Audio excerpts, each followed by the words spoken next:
18 वर्ष की उम्र में वह अपने पति से मिलने के लिए दक्षिणेश्वर चली गईं। श्री रामकृष्ण, जिन्होंने 12 वर्षों से अधिक समय तक कई आध्यात्मिक विषयों के गहन अभ्यास में खुद को डुबोया था, वे उस उच्चतम अवस्था में पहुंच गए थे जिसमें उन्होंने सभी प्राणियों में ईश्वर को देखा था। उन्होंने बड़े प्यार से शारदा देवी का स्वागत किया और उन्हें अपने साथ रहने की अनुमति दी। उन्होंने उसे सिखाया कि घरेलू कर्तव्यों का निर्वहन करते हुए आध्यात्मिक जीवन कैसे व्यतीत किया जाए। उन्होंने पूरी तरह से शुद्ध जीवन व्यतीत किया और शारदा देवी ने एक कुंवारी नन रहते हुए और आध्यात्मिक मार्ग पर चलते हुए श्री रामकृष्ण की समर्पित पत्नी और शिष्य के रूप में सेवा की। आइए जानते हैं पवित्र मां शारदा देवी के महत्वपूर्ण उद्धरणों के बारे में। ईश्वर अपना है। यह एक शाश्वत संबंध है। यदि मेरा पुत्र मिट्टी या कीचड़ में लौटता है तो मुझे ही सारी गंदगी पोंछकर उसे अपनी गोद में लेना है। क्या मनुष्य के लिए माया के चंगुल से मुक्त होना कभी संभव है? इसके लिए ही गुरु ने अत्यधिक तपस्या की और उसका फल मानव जाति के उद्धार के लिए दिया। इसलिए तुम कर्म करो और मन को ईश्वर में लगाओ। मन के दोष बने हुए हैं या नहीं, इसकी ओर ध्यान मत दो, क्योंकि हम तुम्हारे पीछे हैं। तुम्हें मेरे पास आना ही होगा, क्योंकि तुम सब मेरे अपने हो। यदि एक दूसरे का अपना है तो वे समय के क्रमिक चक्रों में अविभाज्य रूप से जुड़े रहते हैं। यदि आप स्वेच्छा से या अनिच्छा से पानी में गिर जाते हैं तो आपका कपड़ा वैसे ही भीग जाएगा। ध्यान का निरंतर अभ्यास करें। तुम्हारा मन अभी कच्चा अस्थिर है, लेकिन निरंतर ध्यान इसे स्थिर और शांत कर देगा। और हमेशा भेदभाव करते हैं।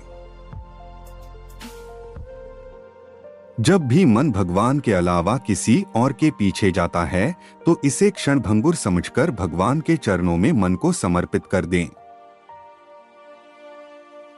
उस आदमी की तरह बनो जो मछली पकड़ने के दौरान मछली पकड़ने में इतना मशगूल हो गया कि उसे पास से गुजर रही बारात की हलचल की जरा भी आवाज नहीं सुनाई दी। इसे तोड़ना आसान है। कितने बना सकते हैं? कितने लोग दूसरों को सही रास्ता दिखा सकते हैं? मानव जाति कमजोरी से ग्रस्त है। जो समय रहते चेता दे वही सच्चा मित्र है। जब सही समय बीत गया तो कहने का क्या फायदा। जिस क्षण किसी का कर्म समाप्त हो जाता है वह भगवान को महसूस करता है। वह किसी का अंतिम जन्म होता है। आध्यात्मिक अनुशासन और समय का यह प्लस अभ्यास आध्यात्मिक ज्ञान की प्राप्ति के कारक हैं। फिर भी चूंकि भगवान हमारे अपने हैं, वे अपनी इच्छा से अपने भक्तों के सामने स्वयं को प्रकट कर सकते हैं। परंतु किसको यह निश्चय है कि वह अपना है?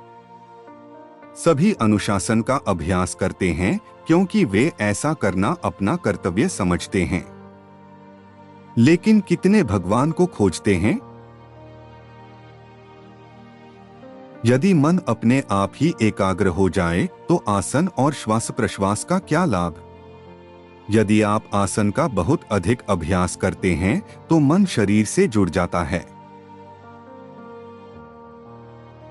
उन लोगों के लिए जो भगवान के सामने आत्मसमर्पण करते हैं लेकिन कोई आध्यात्मिक अनुशासन का अभ्यास नहीं करते हैं कि वे खुद को भगवान के सामने समर्पित करते हैं, उन पर पूरा भरोसा रखते हैं, यह उनका आध्यात्मिक अनुशासन है। हर कोई किसी चीज को तोड़ सकता है, लेकिन कितने इसे बना सकते हैं? जैसा कि कोई नहीं जानता कि मृत्यु कब आ सकती है, किसी विशेष समय की प्रतीक्षा किए बिना जब भी मौका मिले पवित्र इरादों को पूरा करना चाहिए। ईश्वर को जान लेने से क्या मिलता है?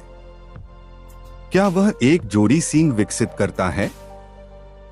नहीं, वह वास्तविक और असत्य के बीच भेदभाव प्राप्त करता है, आध्यात्मिक चेतना प्राप्त करता है और जीवन और मृत्यु से परे हो जाता है। आध्यात्मिक बोध में कोई यह पाएगा कि वह जो किसी के हृदय में निवास करता है वह दूसरों के हृदय में भी निवास करता है, उत्पीड़ित, अछूत और बहिष्कृत। यह एहसास व्यक्ति को वास्तव में विनम्र बनाता है। ईश्वर आत्मा में साकार होता है। कोई और कैसे भगवान को देख सकता है? क्या भगवान ने किसी से बिना उत्साह के बात की है? व्यक्ति ईश्वर को आध्यात्मिक दृष्टि से देखता है, उससे बात करता है और आत्मा में उसके साथ संबंध स्थापित करता है।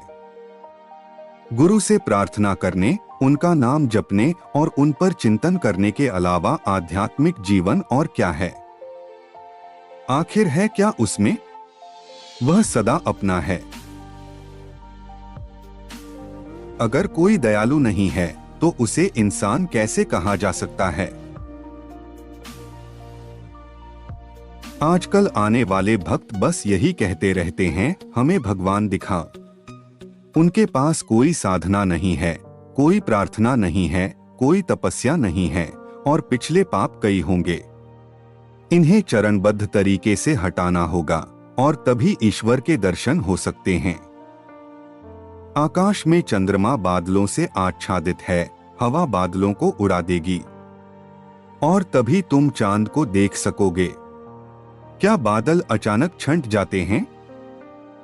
यहां भी ठीक ऐसा ही है।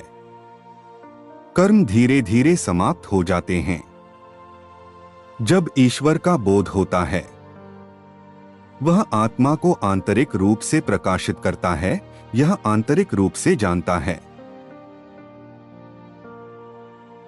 यदि आप भगवान से प्रार्थना नहीं करते हैं तो उसके लिए यह क्या है? यह केवल आपका दुर्भाग्य है। ध्यान का अभ्यास करें और धीरे धीरे आपका मन इतना शांत और स्थिर हो जाएगा कि आपके लिए ध्यान से दूर रहना मुश्किल हो जाएगा।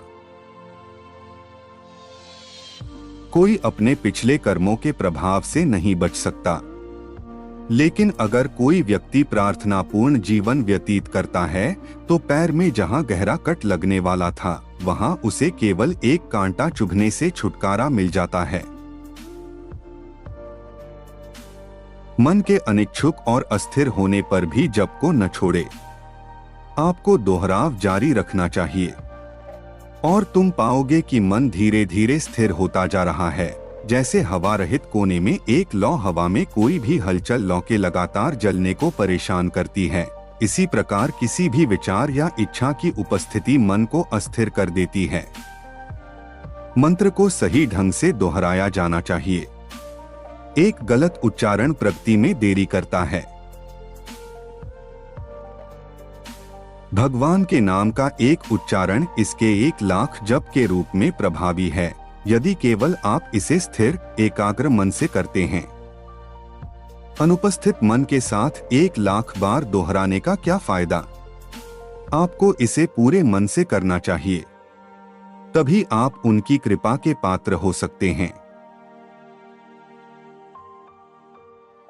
ऐसे और नए वीडियो देखने के लिए चैनल को सब्सक्राइब जरूर करें।